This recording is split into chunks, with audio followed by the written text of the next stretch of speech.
Welcome to the explainer. We're always told that government regulations are there to keep us safe. But what if that safety net has a secret price tag?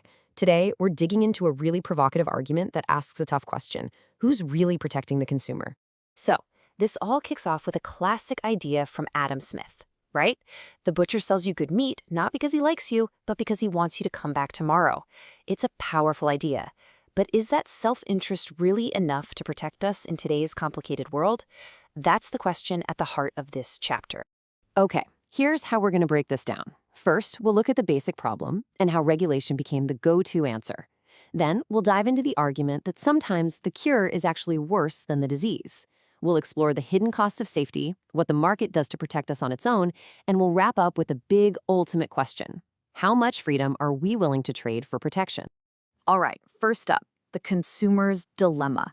This is the fundamental tension, right? You've got Adam Smith's invisible hand, this idea that competition and self-interest just work things out for the best.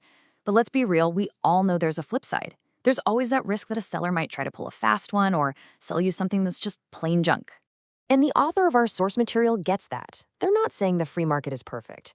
The disease, market failure, is totally real. But here's the kicker. The question they pose right from the start is, what if the cure we've come up with, government regulation, is actually worse than the disease itself? So that brings us to our second point, the rise of regulation. How did we get here? Well, according to this argument, this cure didn't just pop up overnight. It started as a trickle, then it became a stream, and then, well, it pretty much became a flood. Just look at this timeline. It shows a really huge shift in thinking.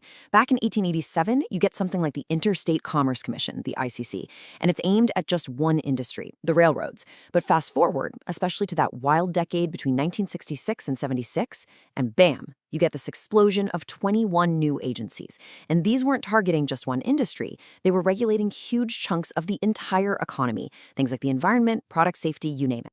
And if you want a perfect picture of what that explosion looks like, check this out. This is the Federal Register, basically the rule book for the entire country. In 1936, it's just a few inches thick. By 78, it's a literal 10-foot shelf of rules. That's not just growth, that's something else entirely. And you guessed it, a 10-foot shelf of rules comes with a pretty hefty price tag. We're not just talking about the tax dollars to pay for all these new agencies. The source estimates it adds over $100 billion a year to the cost of doing business. And who do you think pays for that in the end? We do. It gets passed right down to us, the consumers. Okay, so let's see how this theory plays out in the real world. This brings us to our third section, when a cure becomes a disease. And the book's first big example is that agency we mentioned earlier, the Interstate Commerce Commission. It's held up as the poster child for good intentions going sideways.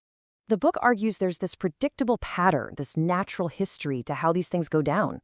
Step 1, there's a real problem. Step 2, good-hearted reformers demand government do something. Step 3, a law gets passed, an agency is born. And then here's the crucial part. The reformers, they declare victory and they move on. But the industry that's being regulated, they don't go anywhere. They have a massive financial stake in this. They stick around, they lobby, and eventually, the argument goes, they capture the very agency that was supposed to police them.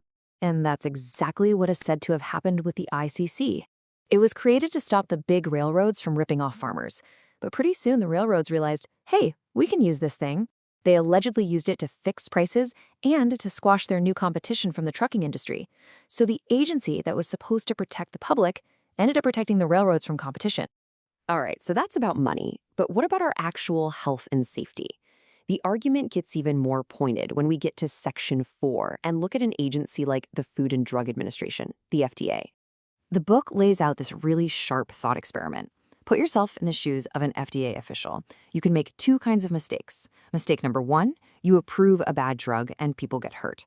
What happens? It's front-page news, congressional hearings, your career is toast. Now, mistake number 2, you don't approve a good drug and people who could have been saved aren't.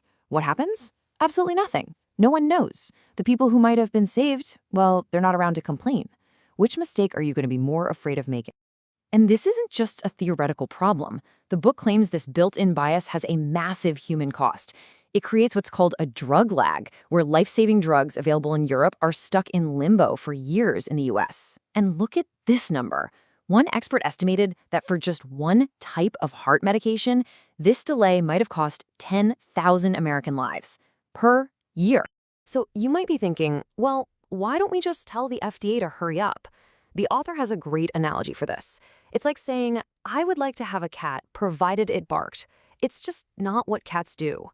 The argument is that you can't just wish for a government agency to act against its own nature. The intense political pressure makes caution the default setting. It's not a bug, it's a feature of the system. And this isn't just about the FDA. This whole unintended consequences thing pops up elsewhere. Take the story of Trice. The Consumer Product Safety Commission made a rule. All children's sleepwear had to be flame retardant. So the industry complied, using this chemical called Trice. Then, oops, Trice was found to be a pretty potent carcinogen, so the government had to step in and ban the very chemical that its own rule had just made universal. A classic case of the cure causing a whole new disease. Okay, so if the argument is that government regulation is often a flawed cure, what's the alternative? Well, this brings us to Section 5, the market's invisible shield. The book says, hey, maybe we should take another look at how the free market protects consumers all by itself. And to make the point, it offers this pretty stark comparison. Just think for a second. Where have you seen the most incredible innovation in your own life? Probably in things like computers, smartphones, supermarkets, right? Now, where do you see things kind of stagnant? The book points to things like passenger rail or the postal service. The argument is simple. The most innovative, customer-pleasing stuff comes from competitive private enterprise.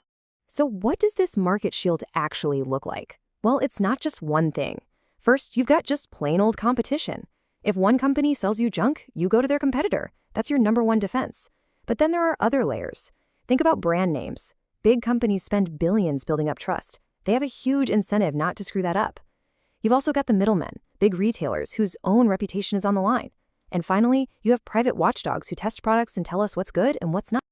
And all of this brings us to the final and maybe the most profound point of the whole chapter, the big one, the ultimate trade-off between freedom and protection.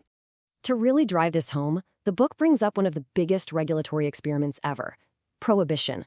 And this quote from the evangelist Billy Sunday at the time just says it all. It perfectly captures that idealistic belief that you could just pass a law to protect people from themselves and create a better world. Yeah, we all know how that story ended, right? It didn't stop people from drinking. What it did do was create organized crime as we know it. It led to massive corruption. And it turned millions of otherwise law-abiding people into criminals overnight. The lesson, according to the source, is clear. The cure was way, way worse than the disease. So, this is where the explainer leaves us, with this really tough fundamental question. The point being made isn't that safety is bad, of course not. The point is that there's no such thing as a free lunch.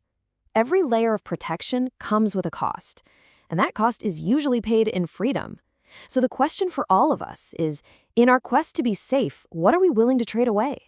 Where do you draw the line?